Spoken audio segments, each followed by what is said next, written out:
Vanishing Legends Network.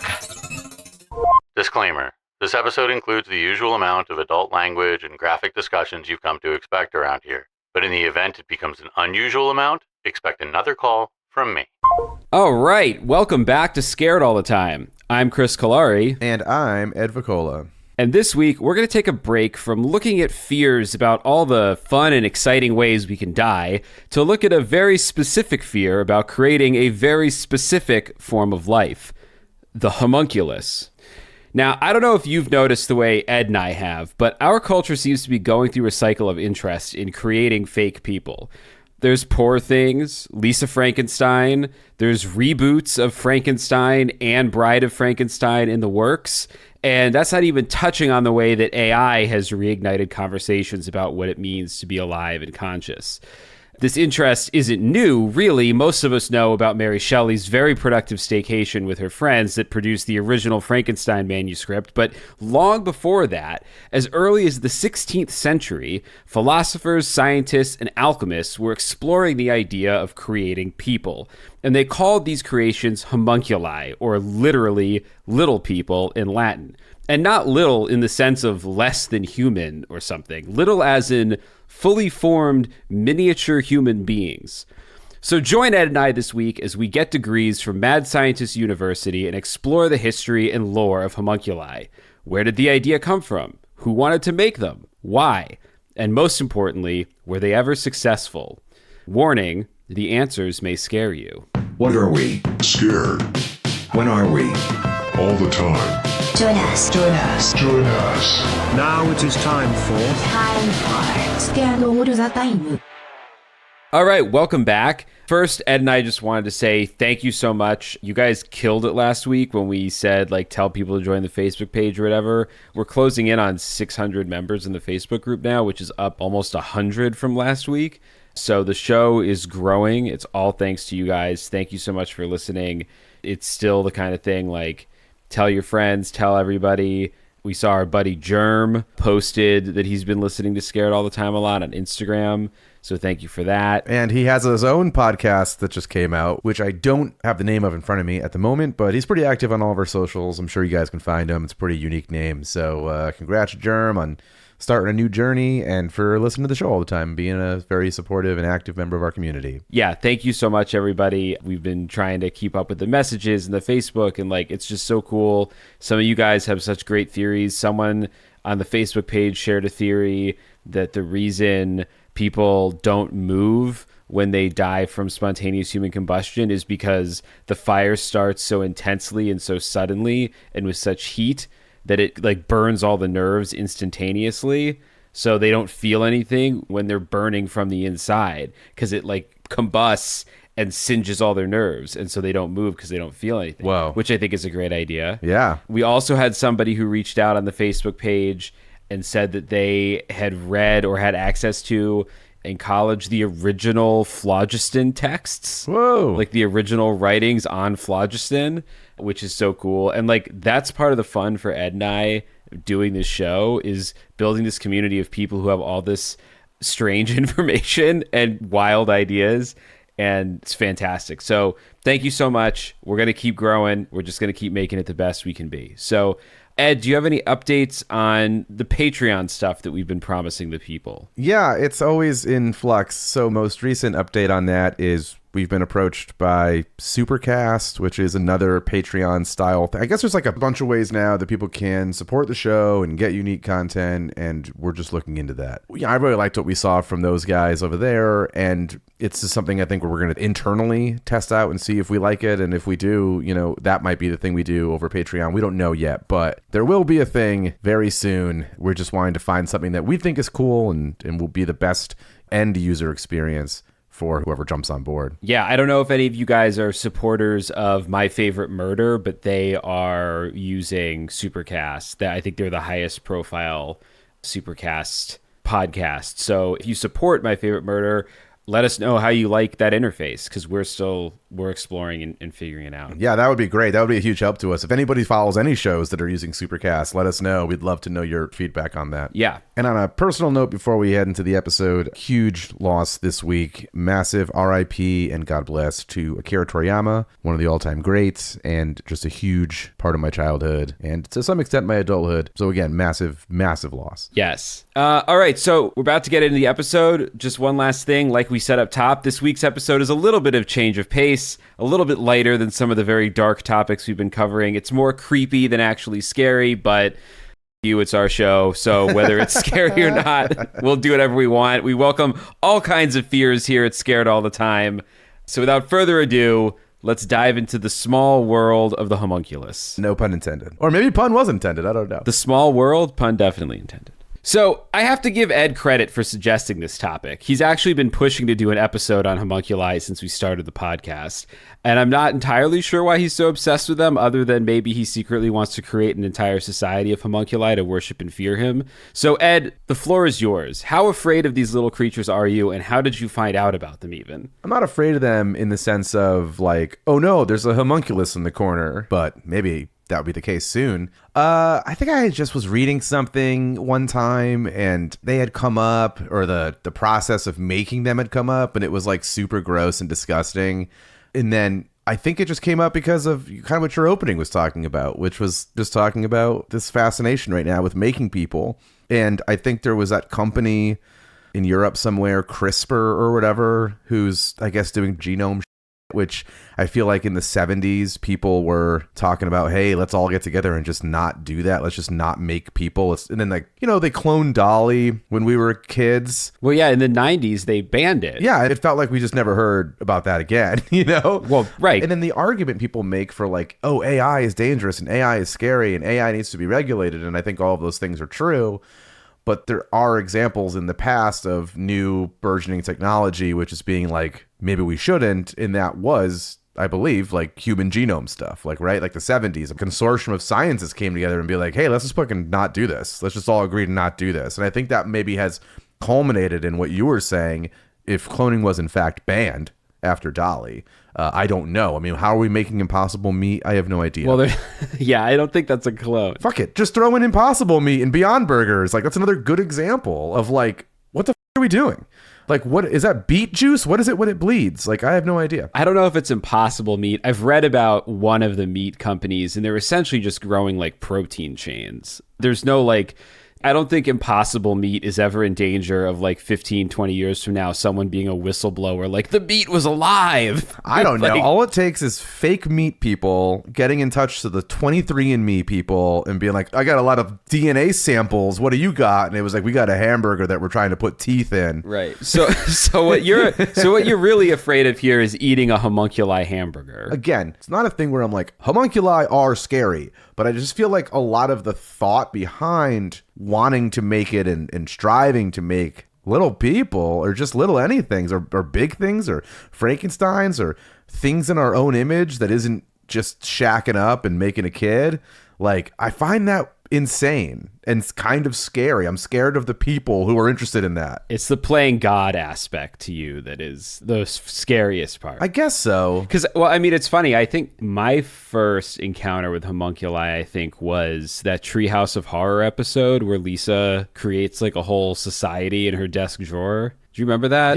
Yeah. I mean, like, that's a real Simpsons did it first situation. I'm pretty sure they call them homunculi at one point, or maybe it's somewhere along the way. Maybe I just made the connection. But that was the first place that I encountered them. And then actually the second place that I encountered homunculi is in the original Bride of Frankenstein, because the first like third of that movie is about a guy, Dr. Pretorius. I think his name is Dr. Septimus Pretorius, which is an all-time great name.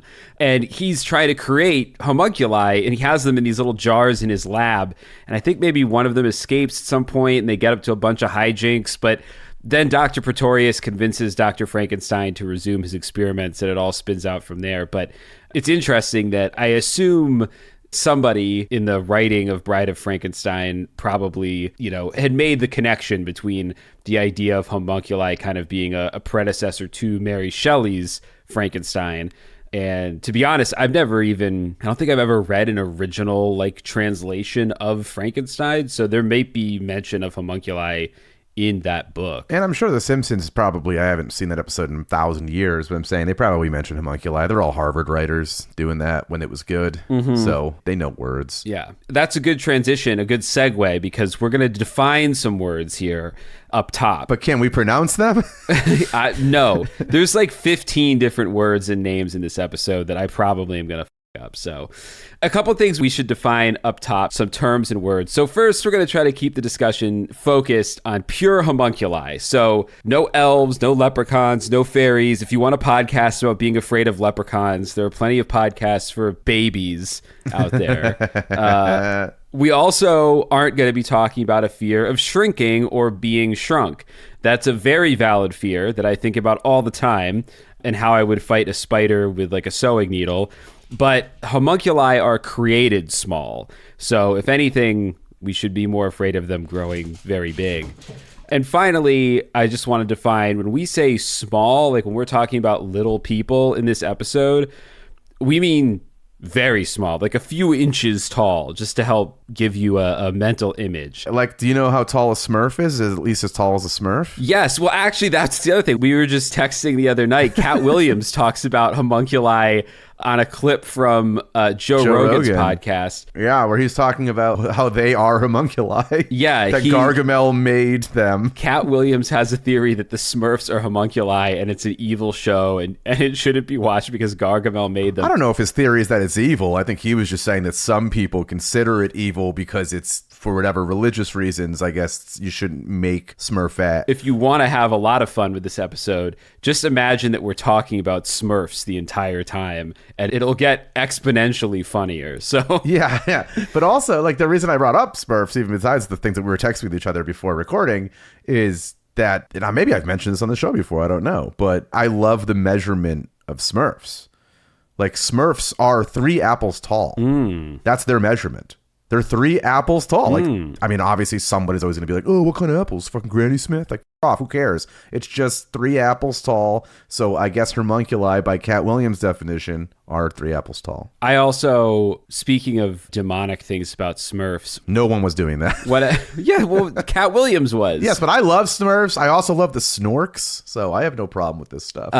I'm on Cat Williams' side that the Smurfs are demonic because the last time one of the Smurf movies came out, I walked past one of the big, like posters that they put up on like construction walls and stuff, like those big. Sure. Oh, you're talking about the Smurfs live action movies. I actually worked on one of those. But yeah, I'm sorry. You're talking about the Smurfs. I'm talking about the Smurfs live action movie because I had never noticed until I walked by this massive high definition render of a Smurf and looked at their skin that I realized a Smurf must feel like a dolphin or something. It was like this waxy blue skin. A snork definitely would. And I think I always thought in my mind that they were like cuddly or like soft or puffy or something. And then when I walked past that and saw what Smurf skin would actually look like, it's disgusting. I don't want anything to do with them. I feel like I'd be friends with Smurfs. They seem like they have it. They're a lot of fun. Yeah, until you touch one and you chuck it across the room. I don't need to touch them. I have dozens of friends I've never touched, so it's fine. That's not a prerequisite of being my friend. So, sure, yeah, fine, I'd hang out. fine. We'd talk about Smurf stuff. I'd give them the news of like stuff they can't see over, like, oh, over there, past the mushrooms, they're putting in a Buffalo Wild Wings, pretty cool stuff. Right. So yeah, they are wacky and they're weird, and I guess they're potentially demonic. I have no problem with Smurfs. The Snorks, I have a little bit more of a problem with because they're aquatic. But don't do what Gargamel does. Don't do what Gargamel does. So to understand where the idea of the homunculi came from, we first have to understand a little bit about the ancient practice of alchemy. Now, this episode is going to be for the history heads because there's a lot of information here about alchemy, and it's all relevant, but it's also just very interesting. I don't know a ton about alchemy, so this research I found really interesting for a lot of different reasons that we'll get to. But basically, this is where I was starting from. I always thought alchemy was basically just the attempt to turn common metals into gold, but it turns out there is a lot more to it.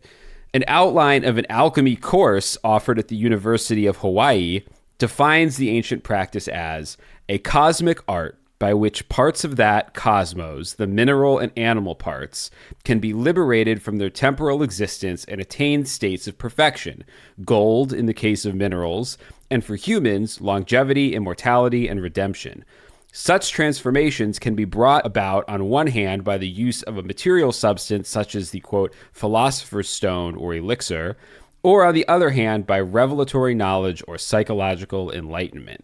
So right off the bat, we're getting a lot deeper into the alchemical weeds than I even knew existed. Like, I'd heard philosopher's stone. I guess somewhere in the back of my head, I knew that alchemists also searched for immortality, but I didn't really know how it all connected. Well, I have a question. Yes. Ed, in the back, raising your hand. Thank you. Thank you. So alchemists, you're like, oh, alchemists were searching for philosopher's stone. They want to make gold. They wanted longevity. They wanted what have you. But I also feel like alchemists was like a position, like a cabinet position, at least in like fantasy novels. It's never just like a rogue alchemist. It's always like, oh, this is the king's alchemist. And so the king, the rich, they want long life. They want more gold. They want... Yeah. So it does feel like a job that's gotta be like, how's it coming with the gold? Yeah. And you have to just lie all the time and be like, oh, it's still, I don't know, lead. And it's like, we're drinking lots of mercury and we're not getting any longer lives. So it's got to be a scary role to have where, you know, you probably are pretty high society. You got a lab. They're probably throwing you some coin to do the job, but you got to be on the chopping block every couple weeks. Yeah. Well, there's definitely throughout this a lot of royal alchemists and higher society people. I think something that's really interesting that we'll get into in a bit, though, is that alchemy... it was the birth of a lot of science. Like, a lot of modern science got its roots in alchemy because basically alchemy was really the study of the natural world before the natural world and the supernatural were very separate from each other. So the roots of alchemy can be traced all the way back to Aristotle in the mid-300s BC. And Aristotle had what we'd consider a rational, though not technically scientific, understanding of the world around him. So in other words, Aristotle, undeniably brilliant guy who made a lot of observations and hypotheses grounded in his observations, but he never put his theories to empirical testing. So I don't remember high school science all that well, but I'm pretty sure the scientific method is big on testing and measuring conclusions and adjusting your thinking based on those results. I wish it stopped at have an idea, because I think I probably would have done a lot better at science if all you had to do was think and observe and be like, what about this? Yeah. And had Aristotle tested things, he might have changed his mind about some of his theories. One of his big ones that was a whiff was the theory that women have fewer teeth than men, which I feel like is a pretty easy one to check. Well, I don't know. I mean, I know they didn't have dentists probably back then, or at least dentists as we understand them, but like, I mean, it wasn't too hard to like count teeth, I don't think, but that was one of his things. So anyway, Aristotle was also thinking about the natural world, and one theory that he came up with, I think probably made a lot of sense at the time. He believed that all matter was made up of 4 elements: earth, air, fire, and water. God, he sounds like proto-Avatar, but also he sounds like he could probably hand out rings, have a little Captain Planet situation. Well, that's what I was going to say, except I think Captain Planet added a 5th element that was like love, or it was heart. Like being handicapped or something. It was heart. So in Aristotle's belief, these 4 elements each had their own unique properties and characteristics, and all physical objects were made up of varying combinations of these 4 elements. This was all sort of a refined version of his mentor Plato's belief that the physical world was a manifestation of an underlying world of forms or ideas, and that all objects in the physical world were made up of a combination of these forms. Which I feel like if you were a peasant who caught wind of that idea, it would be like going to see The Matrix on opening weekend and then going back into town and being like, you guys aren't going to believe this. You got to hear this. This is crazy. It is nuts that you mentioned The Matrix opening weekend, because I saw The Matrix opening weekend with my dad, because I believe there was a re-release in theaters, because it's pre-streaming, people. There was a re-release in theaters of Empire Strikes Back or something, and we wanted to go see it, and you had to go to the movie theater, and it was sold out. So I was like, and I had seen a trailer. I was heard about The Matrix coming out, and I was like, oh, this movie might be cool. And we went to see it, and when I left the theater, it was exactly what you just said. I was like, you people won't believe what the I just saw. Yeah. And my dad, I don't know what his reaction really was, but for me, I was floored by that movie, dude. Yeah. Well, I think that's exactly if you had gone to hear Plato speak in 400 BC or whatever, and he was like, hey, simulation theory. The world, there's just an underlying world of capital F forms and capital I ideas, and it all manifests from that. Don't listen to Smashing Pumpkins. It's not just a vampire. That's a joke for no one. I actually found a translated section of Aristotle's writings on this subject of the four elements and linked to it in the show notes. It's all gobbledygook and gibberish. Like I couldn't. Well, you shouldn't have had it translated into wingdings. Well, I feel like you need a scholar to help make sense of it. I mean, it's in English, but it's very dense and kind of hard to follow. But I do think it's worth taking a look at and reading and being struck by the realization that this was something that was thought about and written down over 2,000 years ago, and it feels so modern reading it. Even though it's hard to understand, it feels like a conversation you'd have with like a stoned guy in college or something. But, also, his undeniable riz comes through. That's why it feels so modern. whoo, yeah, man. Aristotle, it's like I read a couple pages of this thing and I think I'm in love. I don't know. Dude. He's pulling me in. But basically the four elements, he theorized, all had different properties that would combine to form the different objects in the world around us. So Earth was considered to be the heaviest and most dense of the elements and was associated with qualities such as solidity, stability, and dryness. Air was considered to be lighter than Earth and was associated with qualities such as movement, lightness, and wetness. No surprise. Fire was considered to be the lightest and most active of the elements and was associated with qualities such as heat, brightness, and dryness. And water was considered to be an intermediate between earth and air and was associated with qualities such as, you'll never guess, fluidity, coldness, and also wetness. It'd be weird if it was dryness. We already got two drynesses, only one wetness. We got two wetnesses and two drynesses. We've got two. Well, and I think that's part of the idea that like these are all sort of yin and a yang here. Yeah, they're intermediaries between each other. So none of they're all individual elements, but they share these crossover things between them. And this school of thought persisted into the Middle Ages. There's a passage from a book called The Skeptical Chemist, spelled hilariously, like spelled old Middle Ages style, published in 1661, that illustrates sort of a rough proof of Aristotle's ideas by observing a burning log. So Ed, hit me with the Yule log sound effect here. I don't know how they sound. Like a crackling log. No, yeah. I'll put it in. If you but consider a piece of green wood burning in a chimney, you will readily discern in the disbanded parts of it the four elements of which we teach it and other mixed bodies to be composed. The fire discovers itself in the flame, the smoke by ascending to the top of the chimney and there readily vanishing into air, manifests to what element it belongs and gladly returns. The water, boiling and hissing at the ends of the burning wood, betrays itself, and the ashes, by their weight, their fieriness, and their dryness, put it past doubt that they belong to the element of earth. And this is where early alchemical thought came from. Essentially, if the only difference between lead and gold was the ratio of these four elements, then by changing the proportions of elements, lead could be transformed into gold. So what Aristotle invented, I think, is video game crafting. Like Aristotle invented the idea of the RPG. Like that's all that it is. You just add, fire points to lead and then you get gold. Well, yeah, no, I think what he invented was a recipe book for the dogs. You know what I mean? For his boys. Yeah. Because that's what it is, right? It's literally just like add a little more lead to this, add a little bit more wood to this. At a certain point, you let that brew for 16 days and at the end of it, you get a bar of gold.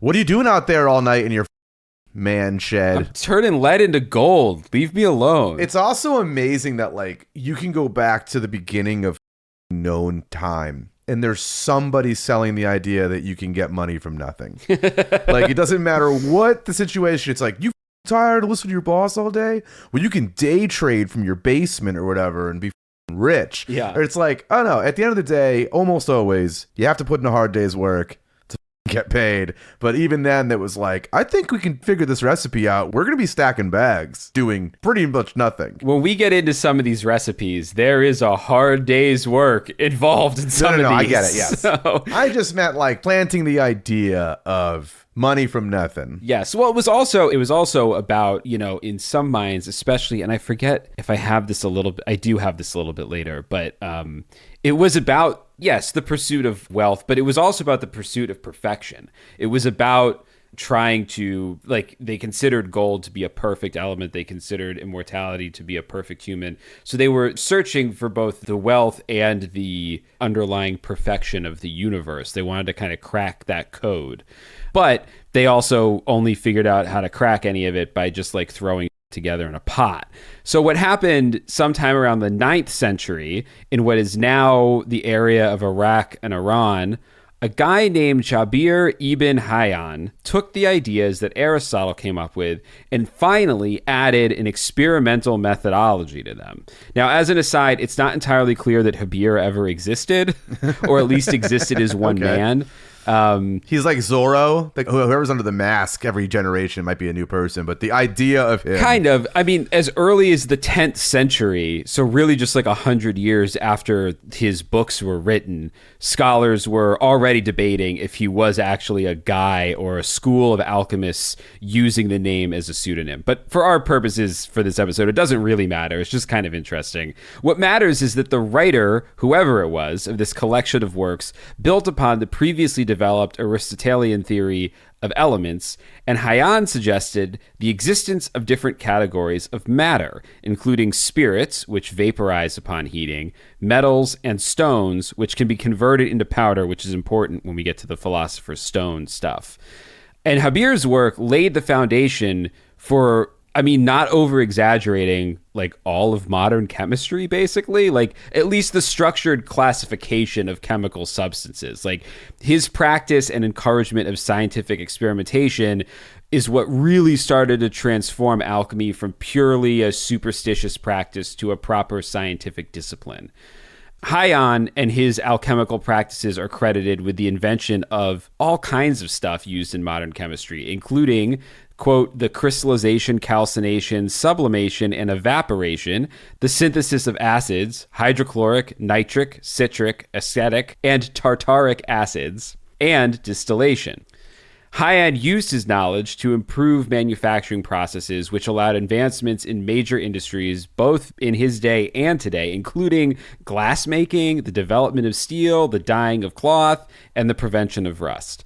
So this is where what I was saying earlier, essentially alchemy was science before the natural and supernatural worlds were fully disentangled. Like, honestly, someday I could see, if we ever finally disentangle some of our more borderline theoretical or supernatural, physics theories, like if we someday understand a more scientific, I don't know what I'm trying to say here. I don't know what you're saying either. But speaking of more or mores in this case, I do always find it like interesting or fun or whatever in Robin Hood, Prince of Thieves, when Morgan Freeman's character has like a telescope essentially, and it scares Robin Hood. Yeah. He thinks all of a sudden like the men on horses are way too close to them. Yeah. So I only bring that up because it's like he's from that part of the world, right? Yeah. I think he's supposed to be from like the Middle East essentially. Yeah. Whoever they're fighting in the Crusades. It's just like, oh yeah, the guy who created chemistry and weird science came out of this part of the world. Yeah. Well, I guess part of what's so interesting about this evolution of scientific theory is like, I wonder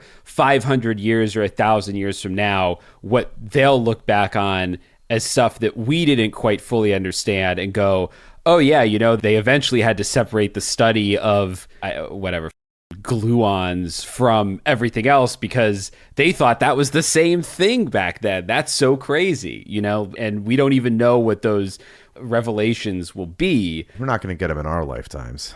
No, we won't. But that's what's crazy about it. Feels like we're going to be sitting right here with AI for a bit. That'll be the big revelation. And Yeah.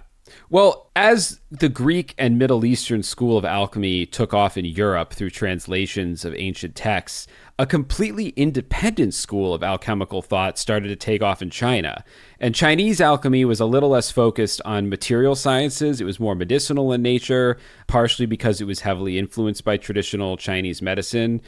But that said, I just thought an interesting fact. Some people might already know this. I feel like this is sort of a bar trivia fact. But one of the most lasting discoveries of Chinese alchemy is gunpowder. Yeah. And it was accidentally invented by Chinese alchemists who were mixing powders to try to uncover an elixir for eternal life, which is hilarious because gunpowder is most certainly not used to extend anyone's life. No. It's very good at doing the opposite. Well, you know, one of my top 5 favorite movies of all time is October Sky. And he has to go to the nerds table at the cafeteria and he wants to learn about rocketry. And he's like, I want to know about rockets. And the kid's like, what do you want to know about rockets? And he's like, I want to know everything. And then the first thing he says is like, well, they say that rocketry is potentially invented by the Chinese as early as 3000 BC. And he was talking about fireworks and stuff or whatever. Yeah. You telling me that just made me think of that moment in one of my favorite movies. Yeah, it's just an odd, or not odd, almost an ironic thing that these people were obsessed with trying to find the elixir of life and ended up inventing gunpowder. Oops. I mean, whatever. What do they say? What's his name? Nobel invented dynamite, which I knew before Oppenheimer, but Yeah. now he's named for a Peace Prize, you know, so. Yeah. So that idea of mixing powders to create elixirs brings us to another important element of alchemy that we should touch on, which is the idea of the philosopher's stone. Now, I felt so stupid researching this part because I guess I always thought a philosopher's stone was almost like something Indiana Jones could find, like a relic or like a... Yeah, it is poorly named. You don't think of an equation or anything when you hear it. Yeah, and so, well, Greek, Arab, Hindu, Buddhist, and European alchemists all refer to some version of this stone. But as with everything alchemical, it seems like the power of the stone and the definition of the stone was a little different depending on who you're reading or who you're asking. Essentially, it's a mythic substance capable of turning base metals such as mercury into gold or silver, and it's also an elixir of life, able to heal whatever illness you may have, prolonging life for anyone who consumes a small piece of it. Some people say you have to dilute it in wine first and then drink it. Hell yeah. I'm sure there are lots of ways you can get a philosopher's stone infusion. And, you know, really the point is at the end of the day, for centuries, harnessing the power of the philosopher's stone was like the most sought after goal in alchemy. The philosopher's stone symbolized perfection in its finest, divine illumination, and heavenly bliss. So maybe what they were searching for was drugs, actually. I mean, I'm sure they discovered a lot of drugs through this process that were definitely drugs that like destroyed you. Yeah. It was like, yo, you're going to get so high. And it was like, all your teeth are going to fall out. All your hair is going to fall out. They're not going to know why drinking mercury to get stoned is not a good idea. Yeah. I bet you they definitely were finding all sorts of wacky. The problem was replicating it was probably difficult. And also, again, I can't imagine the people who put you in charge of this are decent people. Like, they're probably just super rich assholes who are like, I want to live forever. Bring me the bones of as many poor people as you can. Right. Not the women, though, because we need a lot of teeth for this. So many teeth. You know, we're actually going to be losing money on this endeavor if we get lady mouths. So bring me as many teeth to make this stone as we can.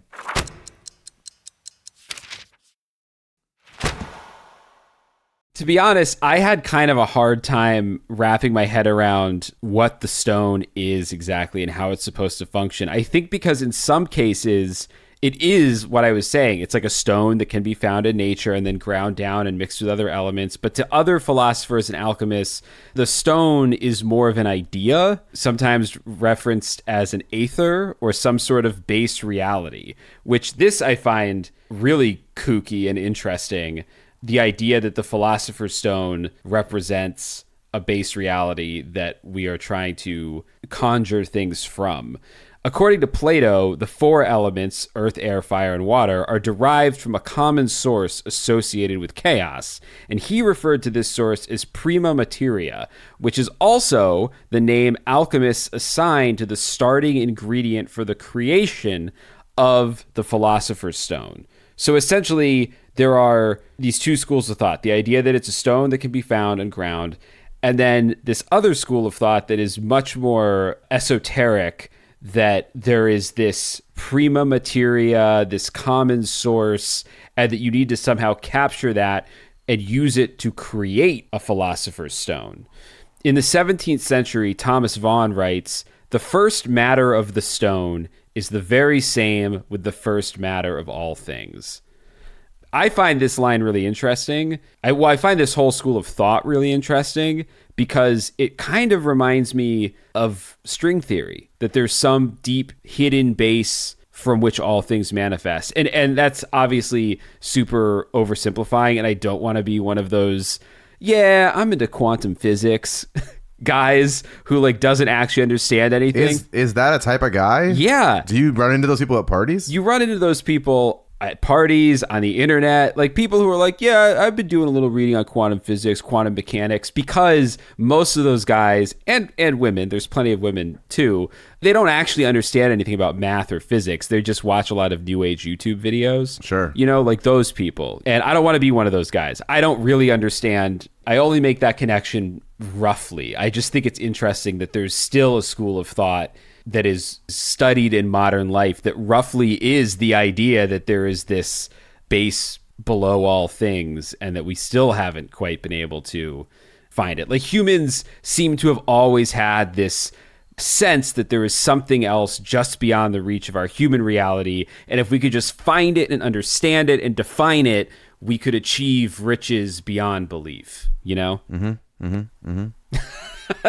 Sorry, am I just describing religion at this point? That's fine. I was thinking that too. I guess in some way you're describing religion. And hey, look at some of those mega churches, mansions. I think they found it. So yeah. I don't know. I don't know if that's interesting. Maybe that's not interesting at all. Well, I provide chapters. So if people are like, these are just two blowhards who don't know anything, seeming like they read a book for the first time in their lives, and now we're all supposed to be impressed, they can just skip right by this. We're going to be getting to talking about tiny people soon, so we are. Before we get to the good stuff and talk about how to make homunculi at home, there's one last archaic theory you should understand: Preformationism. And we won't go too deep on this, but I mention it because I think it's an interesting example of how scientific thought evolved and shaped some of these ideas. So credit first goes to the master of triangles, Pythagoras, for coming up with a not triangle related idea called spermism, or the idea that fathers contribute the essential characteristics of their offspring, while mothers contribute only a material substrate, as he called it. What the is a material substrate? The place in which you can plant the seed. Oh, okay. Literally a bun in the oven. It's the bun in the oven theory. Literally a bun in the oven. Okay. So women had less teeth than men, and they basically were just ovens for tiny people. I think all ovens need to exhaust in some way. So if you have too many teeth, that's, you know what I mean? You need a mouth that has vents. So Pythagoras came up with spermism. Aristotle accepted spermism and elaborated on it a little bit, and his writings are what keyed Europeans into the idea centuries later. Spermism kind of folded into this other debate that was going on about spontaneous generation, and people believed at various points that frogs, flies, and other little creatures could generate almost spontaneously from warm places, usually giant piles of horse crap. And so these two ideas kind of blended together into this theory of preformation, the idea that all creatures already exist at a microscopic size and just need the right environment to grow to full size. Sure. That's what they thought.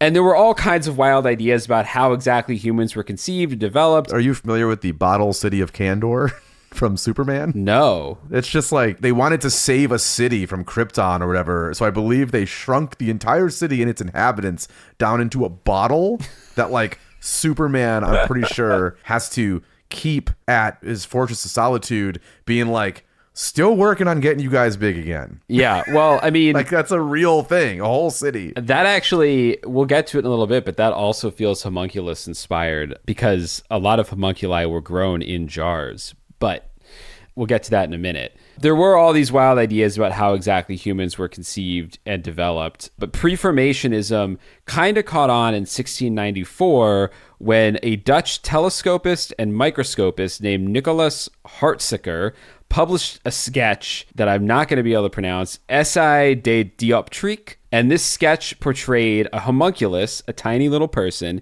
in a sperm cell.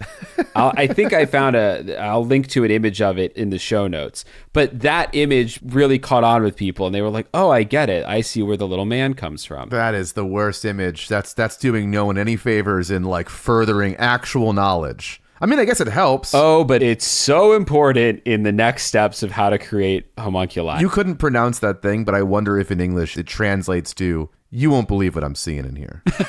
Like, you won't believe what's in your balls. A tiny little city. I will say, before I move on, people at this point in the pre-1700s were developing different theories about conception and human development. There was a lot of debate about Preformationism. It wasn't readily accepted. There were other scientists and stuff who like made fun of it. So it was, at the time, it was even sort of I don't know if it was out there as much as like flat Earth would be now, but it was not necessarily the dominant thought on the dominant subject. theory. Yeah. In general, Preformationism was a little bit hard to research because it had so many permutations and whatever. But it's important because so many of the homunculi recipes rely on a tiny little man living in your sperm. So that's why I touch on it, because we are about to get to what you all are here for, homunculus recipes that you can try at home. Well, I think we know who that is. That's got to be Mr. Disclaimer at the door. 1 second. They should absolutely not try them at home, and they're disgusting. So, to recap, don't try this at home, and don't listen if you're squeamish about bodily fluids. Okay, well, see you later. Thanks for stopping by. Chris, you want to hit us with some recipes that people definitely should not try at home or really take that seriously? So, recipe number 1. The first known account of the production of the homunculus is said to be found in an undated Arabic work called The Book of the Cow. The materials required for the creation of this homunculus include human semen, a cow or ewe, E-W-E, and animal blood. The process involved artificially inseminating the cow or ewe and then smearing the inseminated animal's genitals with the blood of another animal, as well as feeding the inseminated animal exclusively on the blood of another animal. You got that, Ed? Okay. I mean, I'm trying to. I think from what I can understand is you can artificially inseminate it, and then you got to just feed one of these animals a bunch of blood, and then when he's filled with blood, then you take their blood and you wipe it all over the other one's junk. Kind of. Well, you got to rub the animal's genitals with... Yeah, all right. Let me actually... This is a little confusing. But what is it in quarts, in tablespoons? I don't understand. So, the materials required for the creation of this homunculus include human semen, a cow or an ewe, and an animal blood from an entirely different animal, an unspecified third animal. Let's just say lizard. Let's say lizard. The process involves artificially inseminating the cow or ewe and then smearing the inseminated animal's genitals with the blood of another animal, the lizard. Okay. As well as then feeding that cow or ewe exclusively on the blood of that lizard. So whatever blood you have left over that you haven't rubbed on the cow's junk, now it's on a diet of that blood. Yes. And so you would need more than a lizard. You'd probably need, I would imagine, like a goat. You need something bigger. It's got to have, if you're exclusively feeding a cow the blood of another animal. And it has to be one animal. It can't just be like, bring me 22 lizards. It has to be from one lizard. Yeah, no. Or one animal. Yes. So now the pregnant animal will eventually give birth to an unformed substance, which would then be placed into a powder made of ground sunstone, which in this case is a mystical phosphorescent elixir, basically the philosopher's stone element of this recipe. Sulfur, magnet, green tutia, which is a sulfate of iron, and the sap of a white willow. when the blob starts growing human skin, the alchemist, let me just say that phrase again. When the blob starts growing human skin, you're halfway there. The alchemist would place it in a large glass or lead container for 3 days. After that, you decapitate its mother, and then you feed the blob with human skin the blood of the decapitated mother for 7 days, and it will become a fully formed homunculus. That's amazing. That is so crazy. Yeah, and that's so just nuts. One. But also, yeah, I also love that, like, in the modern era of recipes online, like every recipe I've ever looked up, it's always like, oh, well, I left it in for a day and a half, and I replaced the blood of a lizard with just a bunch of oregano. Like, people always immediately change every aspect of a recipe when I'm looking online.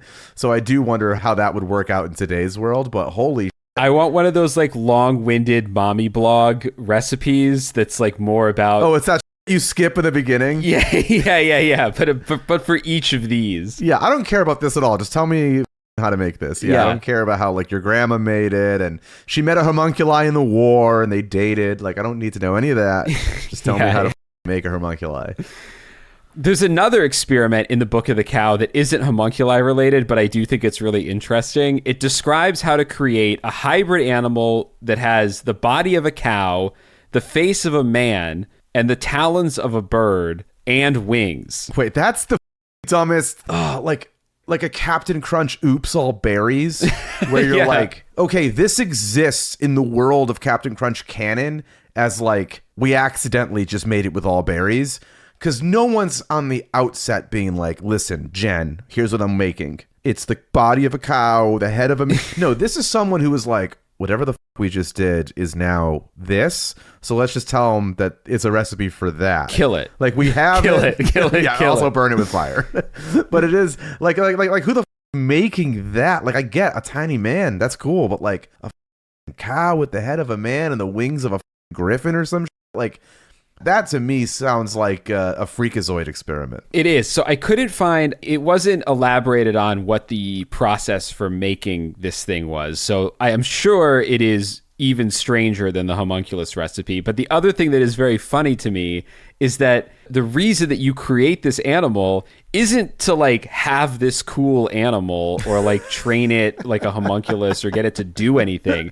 The idea is that you create this animal and then you burn it alive, because if you suffumigate yourself, which in this case is to burn the creature and inhale the fumes of the creature, the magical practitioner will become invisible. I'm sorry, I cut you off before I found out that they were just making an ingredient? Yes, the creature is an ingredient, and then you become invisible. And then the book tells you, being invisible, cool, you could probably come up with all kinds of ideas for what you could do if you're invisible. That's never great. The book says that the alchemist is then told to enter the houses of men to watch them eating and drinking and listen to their secret conversations. You then commit those secret conversations to memory so that when you reveal what the men ate and said, they attribute extraordinary powers to you. And the author of the experiment tells the magician that if he is thought to have the gift of prophecy because of his extraordinary revelations, he should say, "My creator sent me with angelic spiritualities." But if he is thought to have mastery over the spirit world, he is to say, "A demon told me this." This is the most insane, like, okay, so alchemists, in my mind, right now, already could just be con men, in the sense that, like, yeah, the gold's coming, give me another 20 million rubies, and I'll keep working on this. But then now they really feel con men-y, because it's like, I can make you spies. That's so crazy. What's hilarious is that it's such an overly complicated set of instructions. Not only are you creating an entirely mythical being just to set it on fire and breathe in the fumes so that you can become invisible, the goal isn't to spy on them. The goal is to spy on them, to notice things you shouldn't know so that you can later humble brag about your cool powers. Well, that's what I'm saying, is like the knock-on effects of spying on them is being able to, I guess, subjugate power over them in some way by being like, I know more than you do, so you need to listen to me, which again all comes back to like, put a little money in this basket. It's just so nuts. But like, also, what do you think that conversation for that crazy winged cow is? Do you think they live just long enough to be like, what the am I? And then they just light it on fire? The whole time I was reading this, I was imagining like a Tim Robinson sketch where like a bunch of medieval guys are sitting around a table and one of them is like keeps smirking and trying to sneak in little facts or whatever that he shouldn't know about what they ate for dinner. I know what you had for breakfast. Yeah, and the other guys are just ignoring him. Yeah. But he keeps trying to drop hints. He's like desperate for them to notice. They're ignoring him because he's forgotten he's invisible. And so they just can't even see him. That's good. But to go full con man of it all, if you make everything so incredibly complicated, no one can do it. And if no one can do it, they still have to rely on you in some way. Yes. So if it is like, oh, why isn't this happening? Why don't I have the thing you promised? Oh, did the person tell you something that wasn't a secret? You got to start all over again because he might have just been telling you something that's already known. Or, oh, did you go at night? Actually, you were supposed to go during the day. There was a mistranslation here. Like, if you keep it so insanely complicated, you can always keep people not being able to call you a liar. Yeah. Well, there's some complications in this next one. Oh, good. We've already lost the audience. So this is for us. We love this. Keep going. Recipe number 2, probably the most famous homunculus recipe, I think because of how disgusting it is. This would be on the side of like the homunculus Betty Crocker box. Like it's the one everyone knows. This is the one everyone seems to reference. It was written by a scholar named Paracelsus in his book De Natura Rerum, published in 1537. In this work, often cited as the first to use the term homunculus, Paracelsus describes his process for creating homunculi as follows. Quote, that the sperm of a man be putrefied by itself in a sealed cucurbit, which apparently is some sort of a glass container, for 40 days with the highest degree of putrefaction in venter equinus. Pause. What, you may ask, is venter equinus? Yeah, what is that? Warm. Oh, no. Oh, equinus, because like equine, I guess that would be horses, right? So Yeah. So you put sperm in a glass container and let it soak in warm horse for 40 days. Or, back to Paracelsus here, or so long until it begin to be alive, move, and stir, which may easily be seen. I do love that's very recipe of them. And it's like, look, you put it in for 25 minutes or until the internal temperature is 165. Yeah. You know, it's like mileage may vary with whatever glass box you're using. Yeah. After this time, it will be something like a man, yet transparent and without a body. Now, after this, if it be every day warily and prudently nourished and fed with the arcanum of man's blood, and be, for the space of 40 weeks, kept in constant equal heat of horse dung, it will become a true and living infant, having all the members of an infant which is born of a woman, but it will be far less. This we call homunculus, or artificial man. And this is afterwards to be brought up with as great care and diligence as any other infant until it come to riper years of understanding. Now, this is one of the greatest secrets that God ever made known to mortal sinful man. For this is a miracle and one of the great wonders of God, and secret above all secrets, which I guess I don't know why he's writing about it then, and deservedly it ought to be kept amongst the secrets until the last times when nothing shall be hid, but all things made manifest. So you may notice, Ed, Yeah. like you said previously, some of these instructions are very complicated. Yeah. And, you know, in the last one, you had to use that mysterious glowing ingredient that was sort of akin to Philosopher's Stone. Yeah, I have a suspicion that each one of these recipes are going to have what I'm calling a good luck ingredient. Yes. Where it's like, good luck getting that Nern root. Good luck getting a piece of moon rock. Yeah. Well, Well, it's always one thing to keep it from, calling them out on.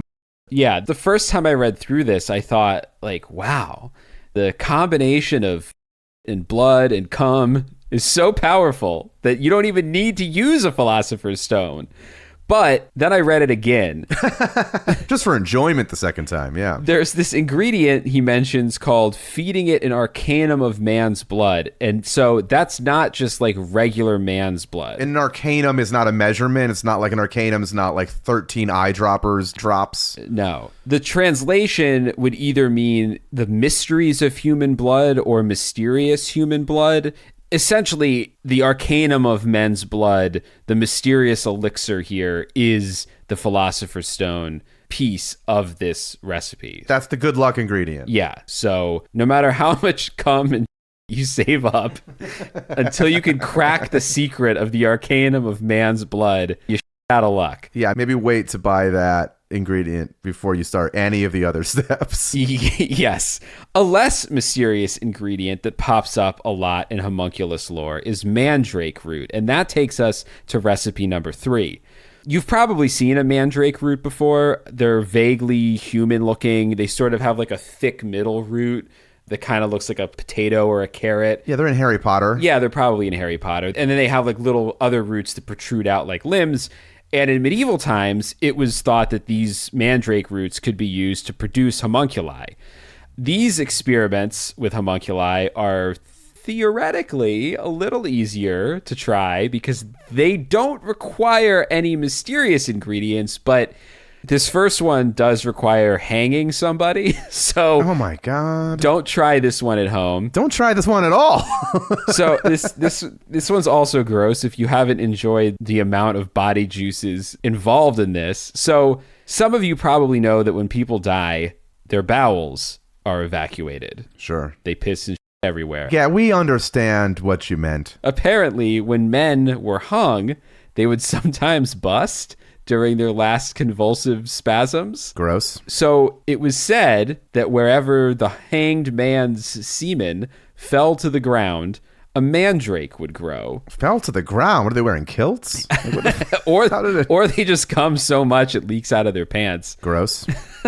If the anthropomorphic root was then pulled out before dawn on a Friday morning by a black dog. Oh no! What? Then washed and nurtured with milk, honey, and sometimes human blood, the root would subsequently develop into a homunculus, which would guard and protect its owner. Wait, did it say sometimes? Like for real said sometimes? Like hedging their bets? So it did say sometimes. I don't know if this bit that I found is the actual translation of a work or if it's somebody like summarizing the work. Sure. Yeah, but it does seem to be a through line though, that it is like they always throw in something where it's like, you know? Yeah, and honestly, in this one, the human blood is the easy part. Jesus, First, you gotta hang someone who busts into the ground and then make sure that a black dog pulls it out before dawn on a Friday morning. And not just eating it. Yeah. So good luck with that. And now you're just like two idiots trying to get the keys from that dog in Pirates of the Caribbean, where you're just like, come on, Fido, just give me that mandrake root, like before it eats it. It's like trying to train a pig to find truffles. Except you have to train a dog to find cum dirt, some guy's spooge underground. And here's the thing: is you're getting a lot of non-hanged guys cum at that point. You're just the dog's just bringing you cum that is just like, I have one job at things. How much is just on the ground? I guess it's medieval times, so maybe there was a lot of it out there. This episode is going to be just everyone's least favorite episode, but it's also going to be someone's favorite episode, though. It's I'm hedging my bet on that. Which one of you freaks is loving this? Yeah, we're going to get the most letters asking us to stop the show on this episode, but we also might get the most like emphatic, this episode is their Philosopher's Stone. Yeah. But anyway, we got a lot more coming up, I'm sure, so please don't let me stop you.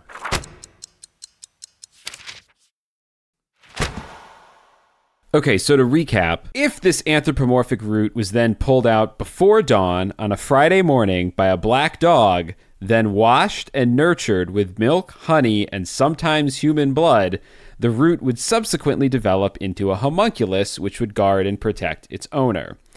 These little creatures were also called mandragora. There was, I guess, a whole kind of like category of these creatures in different cultures. This is the flavor of homunculi you can get, is the mandragoria. Like this is, it's like you would see this homunculus and go, oh, you made them with mandrake. Yes. Like I can tell right away that's that flavor of homunculi. Yes. And French author Jean-Baptiste Pitois compares the creation of a mandragora to that of a homunculus. He actually figured out a way to create one of these without hanging someone and tickling their taint at the same time. Oh, gross. He wrote, Would you like to make a mandragora as powerful as the homunculus so praised by Paracelsus?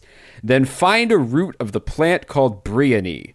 Take it out of the ground on a Monday, in parentheses, the day of the moon, a little time after the vernal equinox.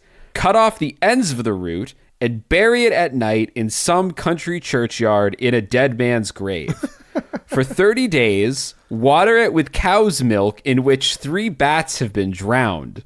When the 31st day arrives, take out the root in the middle of the night and dry it in an oven, heated with the branches of verbena. Then wrap it in a piece of a dead man's winding sheet, which is like a burial shroud, and carry it with you everywhere. So, for my money, that's the easiest one. That might be the easiest one. Yeah. You don't have to kill anybody. You have to drown 3 bats in cow's milk, which sounds pretty awful. But compared to, there's no human blood involved. You have to bury it in a dead man's grave. But Ed, you're right. The con is strong with this one because there's a lot of hedging. This one, it's very snake oil salesman. It's very like he's going to sell you on like a monorail or...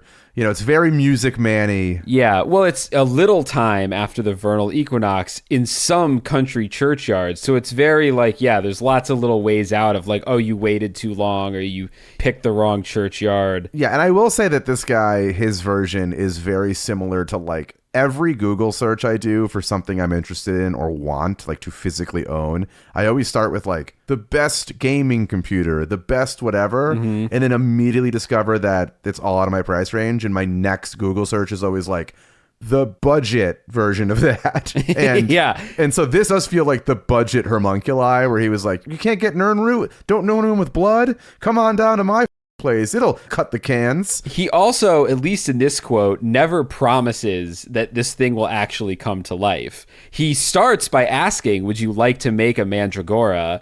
And ends with, wrap it in the dead man's burial shroud and carry it with you everywhere. And walk around for a while. And yeah, there is no clear, like, what the right? Like, are you missing another page to this newspaper ad? Yeah, but he maybe just got a bunch of people to walk around with their mandrake roots out as little pals, walking around town with them and never coming to life. Did you ever have to do that in school? Did you ever have to like take an egg home or like take a baby doll home? No, I don't think my school had that program, but I know a lot of people have had to do that. Yeah, I had to do like that, yeah. They should make it mandrake. They should make mandragora. You have to take a mandragora home. I would be amazing if I like went to school tomorrow. I highly doubt I went to like Catholic school and I highly doubt they would have anything like this, but it would be amazing if I went back to school and it was like, oh, you guys still carrying baby dolls around? It was like, no, we're strictly on a mandragoria curriculum now. Like we don't, yeah. We don't take into consideration traditional human birth here at, you know, this magnet school or whatever. Yeah. There's no sex ed here. This is a homunculi only school. Yeah. Made for and by homunculi. Homunculi first. Also, the school is very small.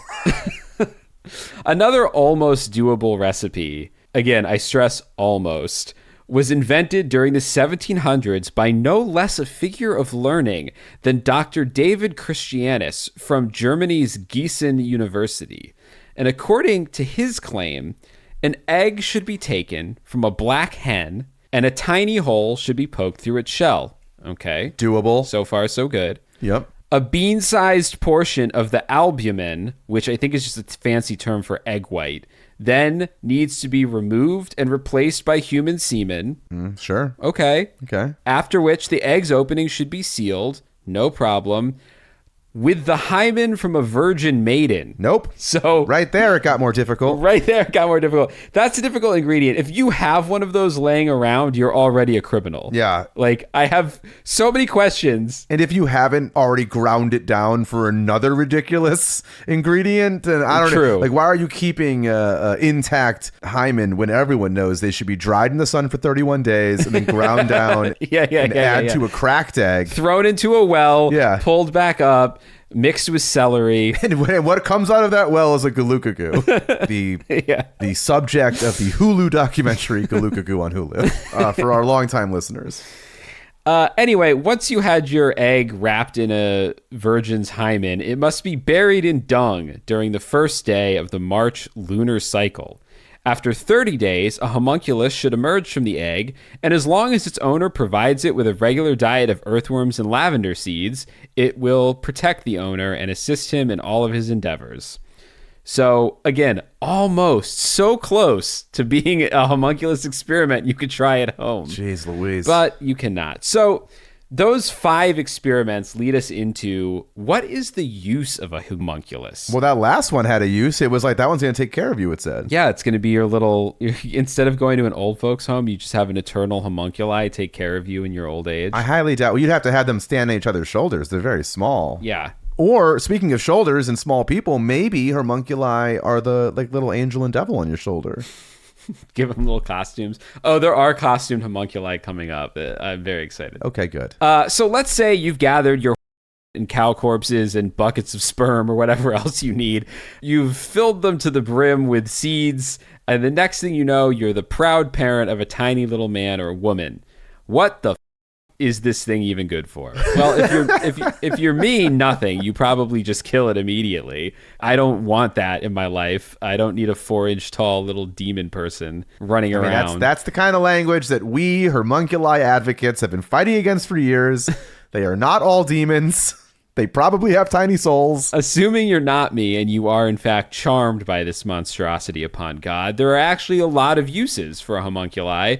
No one really quite agreed on what they were good for, so you're going to get different answers. In general, the homunculus was seen as a powerful but somewhat limited creation because according to a lot of homunculi lore, they could only thrive within the glass vessel in which they were grown, and they needed to be fed a specific type of blood that only alchemists could obtain. I assume that arcanum of man that we were talking about earlier was kind of the special blood food.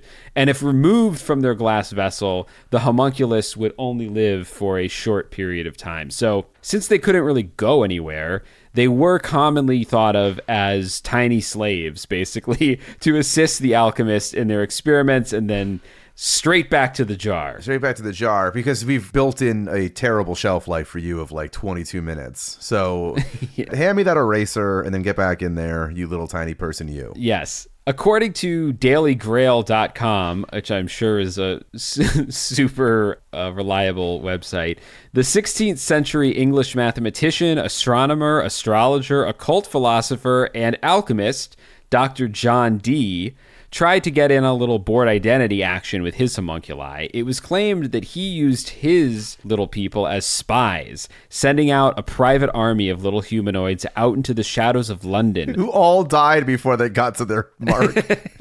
Yes.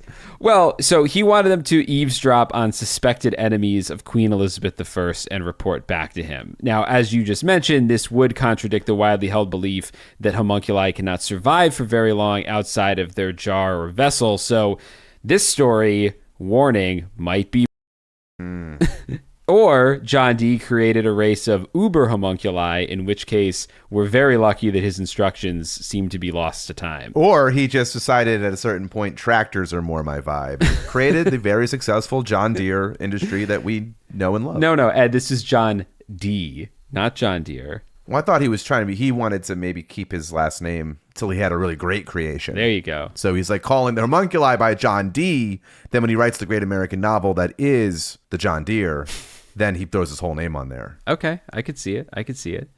Other homunculi had magical powers, and this is where things start to get really interesting and or stupid, depending on your perspective on some of these magical abilities. One of the magical abilities sometimes attributed to homunculi included something like being able to control the moon. And it was said that these moon-controlling homunculi can make a full moon appear on the last day of the month, which I guess before TV was a pretty cool thing to do. It seems like a really boring and pointless power to have, but I don't know. You're a comics guy. I don't know what that would do other than I've built homunculi, but I also have a pretty decent army of werewolves. I need to do shit at the end of the month to collect rent, I guess. Like werewolves who work for landlords. Okay. To like muscle people into paying their rent. I guess that's a use. But it also feels a little bit like just another skill that is helpful for someone who's saying I'm a prophet.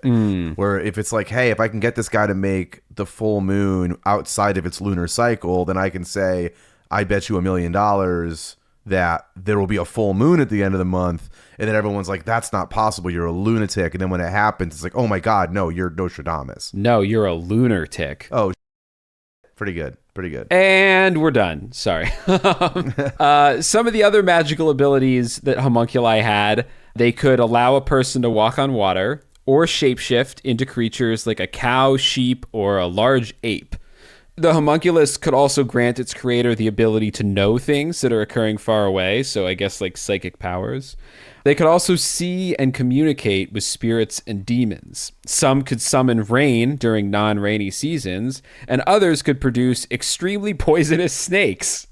A fully grown homunculus, which would be the size of a very, very tiny adult human, was also rumored to be a skillful artist who was able to create dwarves, giants, and, quote, other marvels. So basically that's the original like artificial general intelligence or whatever the hell the AI that we're all afraid of is. The AI makes its own AI. Yes. So if I got a homunculi, you can churn out more homunculi. That's kind of best case scenario. Yeah. I mean, really, it seems like homunculi just kind of have this very bizarre smattering of wild powers. And I almost wonder if some of this was like almost reverse engineered, where someone would claim to have some kind of power, and then when someone questioned them about how they would have that power, they were just like, oh, the homunculi gave it to me. Sure. You know, because none of these are connected. Yeah, and no one questions it. Everyone just leaves being like, could you believe Dave is a homunculi, you asshole? I know. Like, I've been trying to get a homunculi for years. I can't I'm collect fucking it. bone dry. I can't come enough.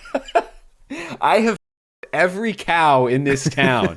I know. And all I've gotten is a bad reputation and not one homunculi. I've been arrested 40 times. So the big outstanding question here, of course, is whether or not anyone ever managed on record to successfully cultivate a homunculi. And the answer is not really. I looked far and wide.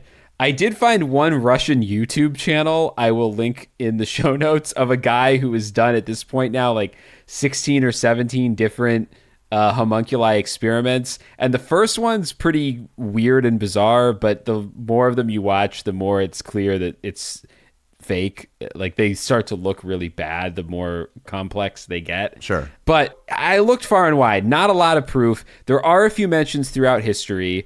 There was supposedly an extraordinary specimen exhibited in the court of France's King Louis XIV, XIV. So King Louis XIV. Yeah, King Louis XIV, his royal physician, Dr. Borel, created this one. And all I could really find about it was that it was grown from distilled human blood and it was able to emit beams of red light. So there's another useless power. Oh my God. Hey, did you make us one of the good ones? I don't know. It doesn't do much. I'm sorry. Yeah, it blinks. At best, it's a party trick. Yeah. Meanwhile, the homunculi is just in extreme pain every time it blinks. It opens its mouth and eyes. Oh! Yeah, they don't care. They've made a little Cyclops from X-Men Cyclops, not Cyclops. Or really just a butter robot from Rick and Morty. What do I do? What's my purpose? You shoot red light. Oh no. It would be cool to put on a red light homunculi at like a dance party, though. I feel like it would be like a disco ball in the 1600s. Oh my God. Party time. The best documentation we have for the existence of a homunculi comes from Dr. Emil Bezetsny's book, Sphinx, published in 1873. Now, I feel like at this point in human history, some of these people should know better. Like, I feel like the skeptical part of me feels like this guy was this. It's the 1870s. Like the Civil War happened. Is it easy someone being like, we would have won if my homunculi reinforcements were finished? Yeah. Well, like, what the you talking about homunculi when like Harvard exists and shit? So he writes that two Austrian alchemists in the late 16th century, Count Johann Ferdinand von Kufstein and Abbe Galoni, created 10 living homunculi in only 5 weeks. Like many homunculi, they were grown in sealed jars, filled with water, and eventually buried under heaps of manure. They were treated with some special, but again, unspecified solution, so probably arcanum of blood or philosopher's stone, and it doubled the size of 8 of these homunculi, producing a series of 1-foot-tall specimens. No two homunculi looked the same, and each had its own identity. So 8 were physical mannequins known respectively as the king, the queen, the knight, the monk, the nun, the seraph, the miner, and the architect. I love it. I love what I'm hearing. I want to own the whole set. I want like a homunculi toy set from this. Yeah, dude. And clothes pertinent to their identities were manufactured for them. So they had their little costumes. Oh my God, this rules. Each of these 8 homunculi was fed with special pink tablets every 3 to 4 days, and their water was changed once a week. On at least one occasion, it's written, the king homunculus escaped from his jar and was earnestly trying to remove the seal on the jar housing the queen when he was spotted by Count Kufstein's butler. He was then chased by Kufstein and the butler, and the king soon fainted from exposure to air and was put back inside his receptacle. Sure. Which is hilarious that this king was so horned up. He was so horny. He escaped and was like pounding on the queen jar. I hope it's a discussion they had prior. I don't hope he's not just like a deviant abuser. Yeah. But I hope they had like some sort of system of communication between jars where she's like, meet me at midnight, knock 3 times. Yeah. And I want to say someone who's seen Bride of Frankenstein more recently than I have can probably speak to this, but I think this is the bit that's literally used in Bride of Frankenstein. Like I'm pretty sure, I don't know if it's called a king in the movie, but I'm pretty sure one of them escapes and is like trying to mate with the other. And that's part of what drives the whole like Frankenstein's monster needs a bride conversation in the movie. I can't quite remember, but they may have stolen the bit from Count Kufstein. Well, Frankenstein's from the early 1800s, I think. And this is from the late 1800s? Yes, but I'm saying Bride of Frankenstein, the movie from the 1930s. Oh, yeah. The remaining 2 homunculi were non-corporeal and only appeared when Galoni tapped on their jars and chanted certain magical words, at which point a face would materialize in the jars. In one jar, the liquid would turn blue when the face appeared, and in the other jar, the liquid would turn red. The red spirit homunculus was fed on blood and its water was changed every 2 to 3 days, but the blue spirit homunculus was never fed and its water was never changed, which seems like a punishment. Oh, no. I also kind of imagine the blue one like that big face in Power Rangers. Oh, yeah, Zord. Zord, who gave them all the missions. I feel like they created a Zord. I think they never changed his water either. The Power Rangers were super irresponsible homunculi owners. Actually, wait, are the Putty Patrol from Power Rangers? They're kind of homunculi. Oh, that's definitely homunculi. That's definitely 1,000,000%. And all you gotta do is punch them in the chest and they disappear. So that's like, I don't know, they're so disposable. Yeah. These little, they're definitely homunculi. They're just tall homunculi. Yeah, no, they definitely, because I didn't really include it because, like I said, I was trying to keep it to pure homunculi, but golems in like Jewish folklore are considered like an offshoot. No, I've been thinking Golem this whole time. Yeah. They kind of activate. That seemed very Golem to me. Yeah, it's sort of an offshoot of the same mythology. Anyway, so there were 10 homunculi. All of them were psychic and could answer questions concerning future events. They always predicted the correct outcomes, of course. What kind of homunculi would you be if you couldn't predict the outcomes of events? You would just be that one that shoots red beams. Yeah, who's like, oh man, I never get anything right. Yeah. They were also apparently, and this is part of what makes this particular thing interesting, unless it is all just made up. Apparently, they were observed by lots of people, including notably, now I don't know who these counts were, but 2 counts, Count Franz Joseph von Thun and Count Max Lamberg. Yeah. Both apparently observed these homunculi. Now, there's 2 things about this case. One I find very funny. The site that I found most of this information on, selfdefinition.org, theorizes that these homunculi may in fact have been African clawed frogs brought back by travelers from the tropics. Now, as the resident frog expert on this podcast, I can tell you African clawed frogs don't really look anything like people, but what's hilarious to me is that they made costumes for these things. Well, that's why they looked like people. I know. Imagine. Because they dressed the frogs like people. Imagine 10 jars with 10 African clawed frogs, and one of them's dressed like a queen, one of them's dressed like a miner. I'm going to be on my deathbed thinking about an African clawed frog dressed like a knight. I mean, frogs, you got to kiss a lot of them to meet a prince. I mean, they've been somewhere within the royal spectrum of storytelling for a long time. So I'm not surprised to start addressing them like it. We should try to make that the episode art, an African clawed frog dressed like a knight. I still have PTSD from your frogs from last 2 weeks. So You know, I'd say the audience... I refuse to do any more frog material. The audience has... Yes, there is a contingent of the audience who seems to be very pro-frog on the show, but I make the final decision on what gets released. That's true. Which is why this episode will never air. The second thing I find interesting about this case is that no one knows what happened to the homunculi. But there is a clue that we might sort of be able to find one of them. So at some point... Fine. Does this episode become a scavenger hunt? No, I wish. Listen, everyone, we have a Google map link we're sending. We found an incredibly small Stuart Little-sized graveyard. We're thinking that's where it is. I mean, sort of. At some point, the jar containing the monk homunculus, say that 10 times fast, was accidentally dropped. It smashed to pieces on the ground, and the homunculus was killed. And according to the writing in Sphinx, the homunculus's body was then buried somewhere on the grounds of Kufstein's Tyrolean residence. The problem is, no one knows where the residence was.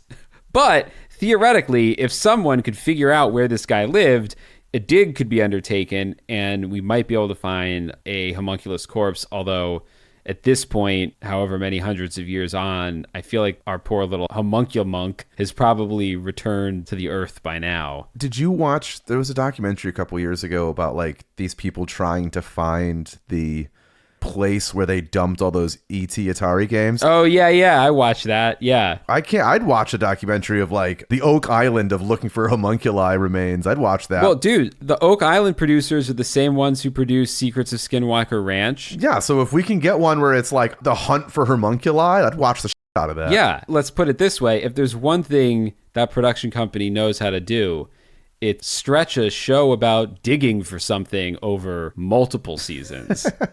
Well, the first season of Skinwalker Ranch, there's a gentleman on there who like is adamant that they can't dig. No, I know. So that's one great way to like... When the producers found out about that, they probably were doing backflips. They're like, oh my God, we don't even need to start digging until the second season because this guy won't even let us dig for the first season. Dragon, baby. Yeah. So, Ed, that's all I've got on homunculi. Where would you place these little bastards on the fear tier? This is the weirdest episode we've done, and it probably won't be how many of them go, but I place anyone who tried to make a homunculi super high in the fear tier because they are insane, broken people with a god complex because there's not a single part, like there's never an ingredient in there where it's like, I did that without creating real chaos. Yeah. But the actual homunculi themselves, I mean, as long as I can outrun them, which I can, because me walking would be creating so much more distance than they're at a full sprint. But they're psychic. They can talk to you through telepathy. I can see, and they know everything. I can kind of see them causing real trouble, where it's like, even from the confines of their jar, just like putting into your mind like weird future and like making you doubt things and moving the moon. Yeah, like I can see them using their powers for bad. Like they're just gaslighting everyone. And yeah, I also feel like, I don't know, I jump when I see a spider and that's small. So the idea of me just in bed and like a little person like just coming over my foot, like getting to the top of a mountain, I don't even know. I'd be so scared and like weirdly freaked out. And then they like talk to me through like my mind. They say you eat 8 spiders a night in your sleep or something. So how many homunculi are you swallowing? Well, as you know, I kind of famously couldn't swallow pills for a long time. So I'm pretty sure I'm gagging immediately on the first homunculi that enters my mouth. So I'm not worried about swallowing homunculi. Okay. Which I'm sure at a certain point is in a recipe. So you got to swallow 9 homunculi. Yeah. Create an army of them, eat them all, them out, put the into a cow. I will say, I mean, the only thing that might place this high on the fear tier is we all know what the top of the fear tier is. It is Ed's hot bucket of piss of shit. Which is definitely an ingredient. Which is definitely an ingredient in creating homunculi. So in that sense, it's probably, it might be near the top. I don't think in reality and in practice, but I like where you're going with this, which is it's born of the greatest fear. Mm-hmm. So by the transitive property of fear, it needs to be. Yeah, then technically this is the prince of fear. It is, but it's also the least likely fear to affect my life. So I'm putting this one very low. I would say Homunculus is the very bottom of my personal fear tier so far, but that's okay. Something's got to be at the bottom. And next week, we'll be back with something that ranks much higher on my personal fear tier. Until then, you know where to find us. Same scared time, same scared station. I'm Chris Kalari. And I'm Ed Vicola. And someday we'll come up with a better sign-off. Bye-bye. Bye. Scared All the Time is co-produced and written by Chris Kalari and Ed Vicola. Edited by Ed Vicola. Additional support and Keeper of Sanity, Tess Feifel. Our theme is the track Scared by Perpetual Stew. And Mr. Disclaimer is... No part of this show can be reproduced anywhere without permission. Copyright Astonishing Legends Productions. Good night. We are in this together. Together.